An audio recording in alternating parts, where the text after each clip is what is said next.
Number 1. One evening I was driving along a lonely mountain road. The light was fading fast and it was beginning to rain.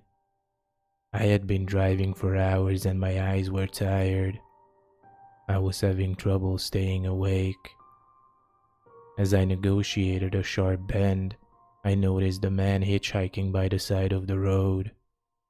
Taking pity on him, I pulled over and picked him up. As he got into the car, he thanked me for stopping. "My car broke down," he said.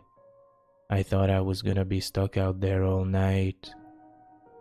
We drove off down the mountain road. It started to get darker and the rain grew heavier. "You're not from around here," said the man. "No," I replied, "I'm not."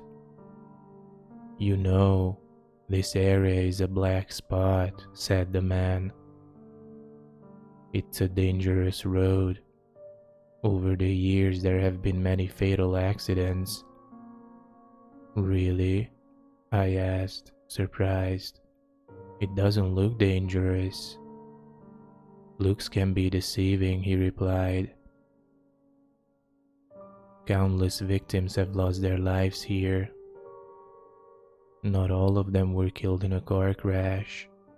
The locals say this stretch of road is haunted." Just then, I saw something up ahead. There was a young woman standing in the middle of the road. In the glare of the headlights, I could see she was very beautiful. She was wet from the rain, and the flimsy white dress she was wearing was see-through. She looked like she was naked. As I slowed down to take a closer look, the man in the passenger seat suddenly became upset. "No, it's a trick," he said. "That woman is a decoy. Look in the rearview mirror." I glanced behind me just in time to see an old woman about to open the rear passenger door. Her face was rotting and covered in writhing maggots. We both screamed as I floored the accelerator, and the car lurched forward. We tore out of there like a bat out of hell and never looked back. When we reached the next town, I dropped the man off at a gas station and thanked him for saving my life. I don't think I will ever drive down that lonely mountain road again.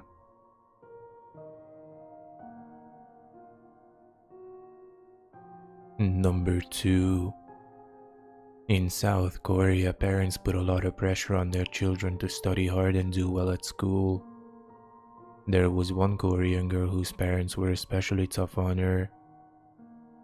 They forced her to study 7 days a week, and she was seldom allowed to go out and have fun with her friends. They even bought her an old school desk so she could study better at home. After a few days, the girl started to have problems. It was not that the subjects she was studying were difficult. Instead, it was the fact that her back would start to hurt whenever she was sitting in her desk for more than a few minutes. The pain became worse and worse, and she couldn't study properly. Her grades began to slip, and her parents began to worry. Her mother took her to numerous doctors, but none of them could find anything wrong with her back. They said that it must be due to stress. The strange thing was that the girl could study without any problems when she was in school. But as soon as she came home and sat down at her desk, she began feeling intense pain in her back. As the girl's grades slipped lower and lower, her mother became desperate to solve the problem. She even started to consult psychics and fortune tellers in the hopes that they could find a cure for what was ailing her daughter. Unfortunately, none of them could help. However, one day the mother was talking to one of her friends. The woman suggested that it could be something to do with the girl's posture. She told the mother to take a photograph of her daughter sitting at the desk. The mother went home that night and took her camera out of the cupboard. The girl sat down at the school desk and the mother snapped the picture. When she looked at the photograph, she was horrified. Her daughter was sitting at the school desk, but above her was another girl hanging by the neck from a noose. The ghostly girl was desperately trying to put her feet on the daughter's shoulders. The next morning, the mother went to the school where she had bought the desk and interrogated the school principal. It turned out that the mysterious girl in the picture was an ex-pupil of the school. She was the girl who had previously sat at that desk. She hadn't been able to handle the pressure of school, and she had hung herself in the classroom a few years before.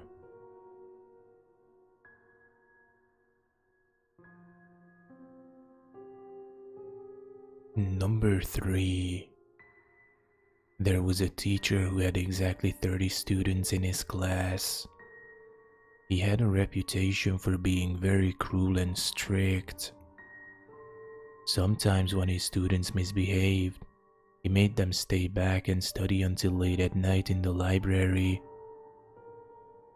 In order to make sure his students actually stayed there and didn't sneak off or go to sleep, he gave them his cell phone number and instructed them to call him at certain times during the night and tell him their student number.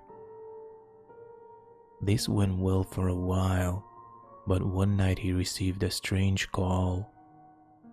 He answered as usual and heard a girl's voice mumbling, "Hi teacher, I'm number 31. Before he could say anything, she abruptly hung up on him. At first he didn't even realize, but then he felt furious as he thought one of his students was playing a joke on him and taking him for a fool. The next day, he stormed into the classroom and demanded that the student who pulled the prank stand up and take responsibility for it. The classroom went silent and no one stood up. All of the students denied knowing anything about it. He threatened the whole class, telling them he would beat them if it happened again that night. Unexpectedly, it did happen again.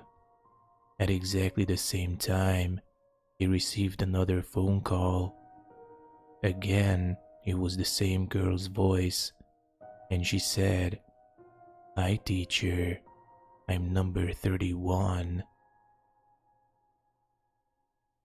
He tried to ask the girl to tell him her name, but she hung up before he got the chance to open his mouth. The next day, he made good on his threats and beat the students in the classroom, one by one, demanding that someone own up. Of course, no one did. He even went so far as to go to other classes and ask them about it, but no one would admit to anything. The calls continued every night, exactly the same way. The teacher was going out of his mind. Then finally, one night, before the girl hung up, he managed to ask, "Who are you?" In a weak voice, the girl replied, "I'm in your class, teacher. You know me." "My class has only 30 students," the teacher shouted. "Stop trying to trick me." The girl just said, "I'm always watching you during class, teacher. But you always turn your back on me. I want to see your face." Then, once again, she abruptly cut off the call. The teacher changed his behavior. He told his students that he wasn't going to make anyone stay back after class anymore. He even went so far as to change his cell phone number, but the calls continued. Eventually, the teacher couldn't take it anymore. The calls were driving him insane. He retired shortly afterwards. A few months later, the school underwent renovations. While the builders were replacing the blackboard in the teacher's old classroom, they were shocked by what they discovered. Hidden in the wall behind the blackboard was the dead body of a young girl.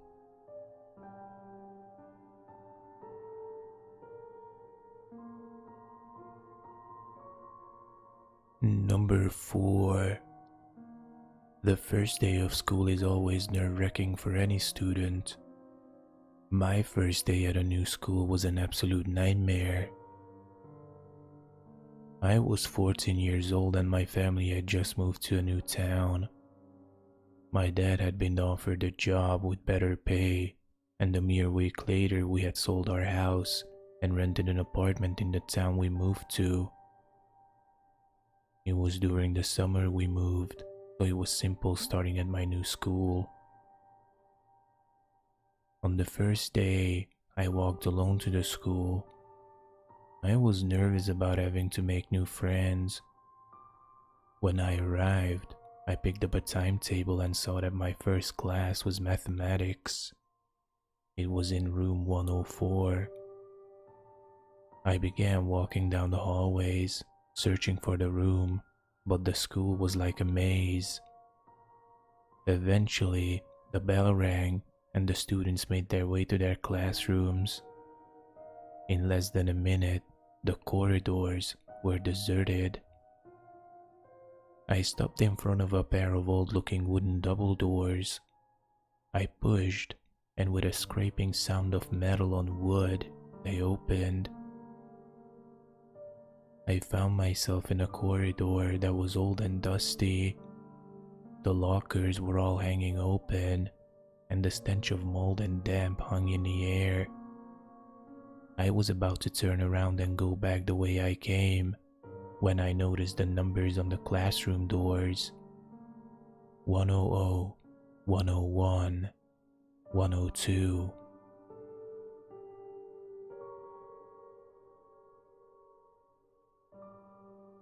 I began walking down the hallway, but when I peered through the windows of each classroom, they were empty. Then I came to room 104. I peeked through the window. All of the students were sitting at their desks.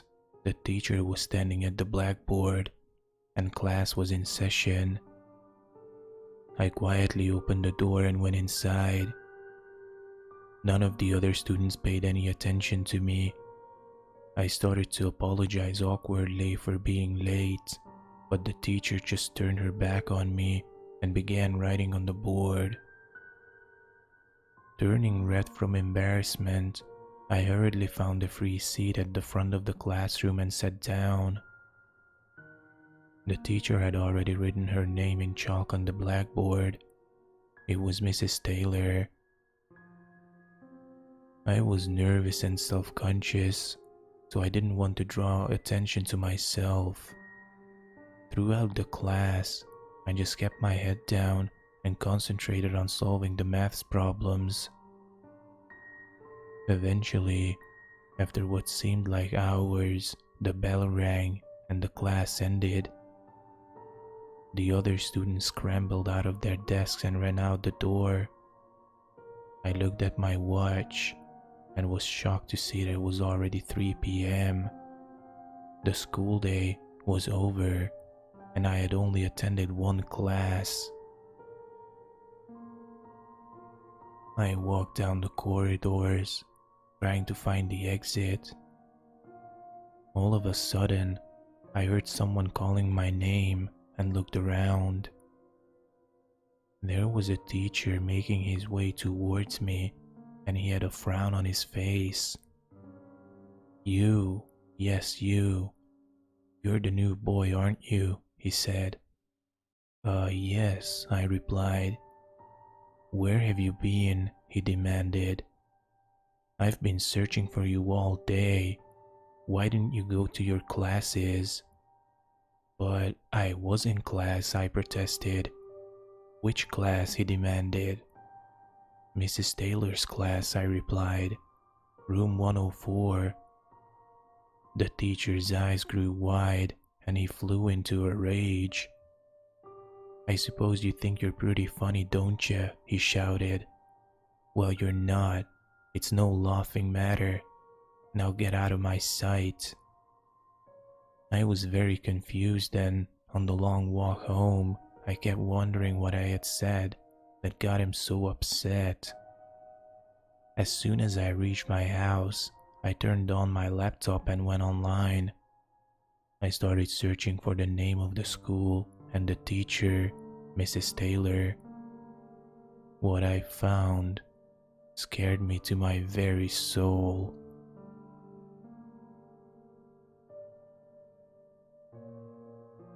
There were old news articles about a terrible massacre that happened in the school 10 years before.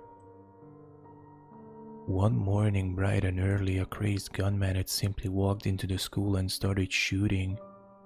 He stood at the doorway of a classroom and shot the teacher. Then he picked off the students one by one until every single person in the class was lying dead. There were pictures of the classroom where the murders happened. I recognized it immediately. It was room 104. There were also photos of the victims. I recognized them too. Trembling with fear, I gazed at the smiling faces of Mrs. Taylor and all of the students I had been in class with. I felt sick to my stomach. My hands were shaking and a chill ran through me. I spent all night trying to convince myself that it wasn't true. The next morning, I was too terrified to go back to school. I broke down and told my parents what had happened. At first, they thought it was just nerves, but eventually, after I had refused to go to school for a whole week, they gave in and enrolled me in a different school. I managed to get on with my life and tried my best to forget all about the incident. I almost succeeded. This morning, I received a letter in the mail. There was no stamp on the envelope and no return address. It had been hand-delivered. When I opened it and read the printed card inside, my hand started shaking again. It was an invitation to a class reunion, and it was signed from Mrs. Taylor.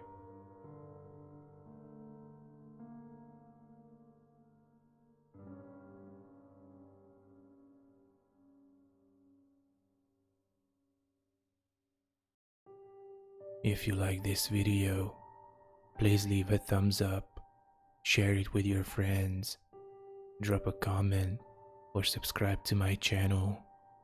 It would mean a lot to me, and it would also help grow the channel. Thank you.